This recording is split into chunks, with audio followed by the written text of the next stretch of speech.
Hi, I'm Jeff Bellomo with Bellomo Associates. Thanks for joining us on the tip of the day. The tip of the day today is work with someone who is or has a life care planning model. Our law firm is an estate planning and elder law firm that has a licensed social worker on staff as well as a registered nurse. Because of those, we are able to provide advice and insights that other people simply can't. In fact, I can't. One of the biggest struggles that I had in my practice over the 20 years is when people would ask, is it safe for mom to be home? Does mom need a higher level of care? Is that level of care personal, assisted, skilled? Can they stay home with help? I simply did not know the answer. I am a lawyer.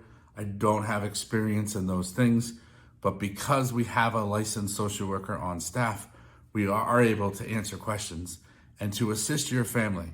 So, tip of the day, work with a life care planning law firm that has a social worker on staff to provide insights for you that others can't. Thanks for joining us on the tip of the day, and we look forward to seeing you on the next tip.